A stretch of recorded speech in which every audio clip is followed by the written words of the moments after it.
Soft and spongy mixed millet idli preparation.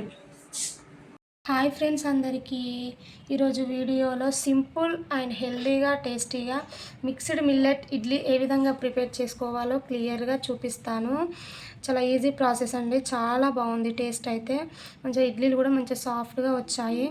ఇందులోకి కాంబినేషన్గానైతే పల్లీల చట్నీ అయితే చాలా బాగుంటుంది. సో వీడియో అనేది అయితే ఎక్కడ స్కిప్ చేయకుండా చివరి వరకు చూసేయండి. ఫస్ట్ అయితే ప్రాసెస్లోకి వెళ్ళిపోదాం. హాయ్ ఫ్రెండ్స్, రేపటి బ్రేక్ఫాస్ట్ కోసం అయితే ముందు రోజు ఇడ్లీకి అయితే ప్రిపేర్ చేస్తున్నా. సో ప్రాసెస్లోకి అయితే వెళ్ళిపోదాం. First of all idli preparation కోసం అయితే 1 గ్లాస్ వరకు మినపప్పు తీసుకున్నాను. మన హెల్త్కి మంచిది కాబట్టి నేను ఎప్పుడైనా పొట్టు మినపప్పే వాడతాను.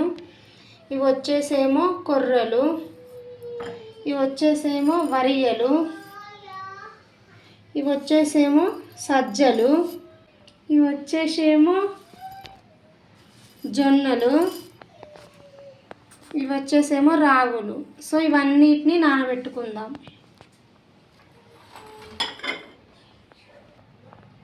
బౌల్లోకి అయితే రాగులు వేసుకుంటానా. నేను ఈ గ్లాస్తోనైతే అన్నీ హాఫ్ తీసుకున్నా. ఒక మినపప్పు ఒక్కటే 1 గ్లాస్ వరకు తీసుకున్నా. మిగతా అన్నీ ఈ గ్లాస్ క్వాంటిటీతోనైతే హాఫ్ గ్లాస్ తీసుకున్నా. సో వేసేస్తున్నా ఒకదాని ఇంకొకటి. అన్నీ ఇవి మిల్లెట్స్ అయితే అన్నీ ఒకదాంట్లో వేసుకొని నానబెట్టుకుంటానా. మనం మినపప్పు అనేది అయితే వేరే బౌల్లో వేసుకొని అయితే నానబెట్టుకోవాలి. సో ఇవన్నీ అయితే మంచిగా ఒకసారి ఇలా అనుకొని, ఇవన్నీ మునిగేంత అంటే ఇవి కొంచెం మనకి ఉబ్బుతాయి కాబట్టి ఇలా ఒకసారి కలుపుకొని ఇందులోకి సరిపడా వాటర్ పోసుకోవాలి. నెక్స్ట్ ఇంకొక గిన్నెలోకి అయితే మనం మినపప్పు 1 గ్లాస్ అన్నట్టు పప్పు ఇందులో పోసుకొని పప్పు మునిగేంత వరకు వాటర్ వేసుకోవాలి. ఈ పైకి తేలినాయి కదా, ఇవి కూడా నానాలని అనుకుంటే మంచిగా లోపలికి అనుకొని ఒకసారి ఇలా అనుకొని మూత పెట్టేసుకోవాలి. ఇది ఎన్ని గంటలు నానాలంటే 6 అవర్స్ నానాలి.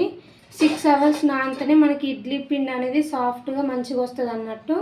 సో నేనైతే మధ్యాహ్నం అనేది అయితే నానబెట్టాను కదా, నైట్ అయితే మిక్సీ పట్టేటప్పుడు ప్రాసెస్ ఏంటో చూపిస్తా. ఆఫ్టర్ 6 అవర్స్ తర్వాత చూడండి, మినపప్పు కూడా మంచిగా నానిపోయింది. సో ఇక్కడ మిల్లెట్స్ కూడా చూడండి మంచిగా నానినాయి అన్నట్టు. మంచిగా మిక్సీకి వేసుకొని మెత్తగా గ్రైండ్ చేసుకోవాలి. ముందుగానైతే మిక్సీ జార్ తీసుకొని అయితే ఫస్ట్ మినపప్పు అనేది అయితే గ్రైండ్ చేసుకుంటాను. మంచిగా సాఫ్ట్గా గ్రైండ్ చేసుకోవాలి. ఇందులోకి కొన్ని వాటర్ యాడ్ చేస్తున్నా. మరీ ఎక్కువ యాడ్ చేయొద్దు, జస్ట్ కొన్ని విధంగా గ్రైండ్ చేసుకుంటే సరిపోతుంది. నేను పొట్టు మినపప్పు తీసుకున్నాను కాబట్టి కొంచెం ఈ విధంగా ఉంది. మీరు కావాలంటే మినపగుండ్లైనా తీసుకోవచ్చు. అదేవిధంగా అదే మిక్సీలోకి అయితే మిల్లెట్స్ అనేవి అయితే వేసుకొని కొన్ని వాటర్ వేసుకొని మెత్తగా గ్రైండ్ చేసుకోవాలి. సో అదేవిధంగా మిల్లెట్స్ అనేది కూడా చూడండి మంచిగా పేస్ట్ లాగా చేసుకున్నాను.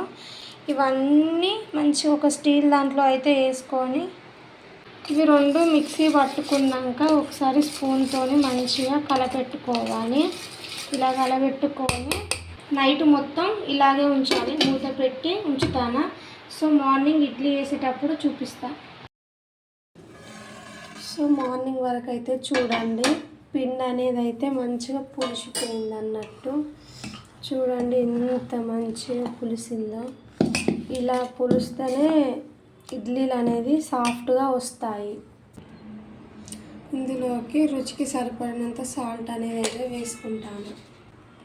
సాల్ట్ కలిసేలా ఒకసారి మంచిగా కలుపుకోవాలి.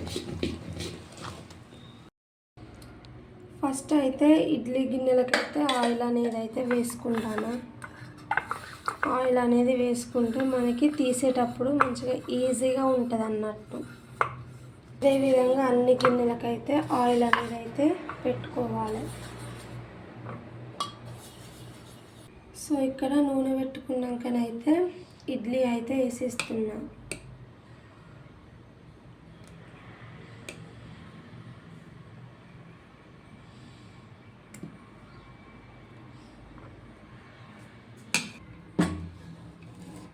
అదే విధంగా అన్నిట్లో ఇదే విధంగా వేసేస్తున్నా.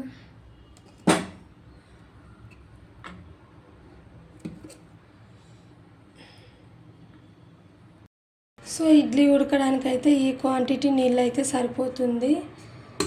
సో ఇడ్లీ గిన్నెలను అయితే ఇందులో పెట్టేసుకొని మూత పెడతాను.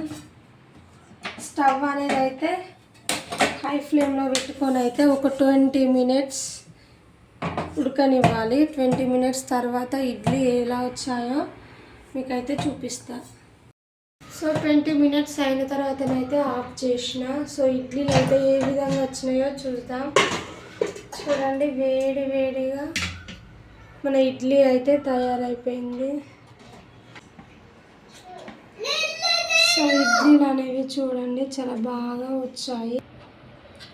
చూడండి, అన్ని ఇడ్లీలు అయితే అదే విధంగా తీసేసుకుంటాను. చాలా మంచిగా వచ్చాయి అన్నట్టు.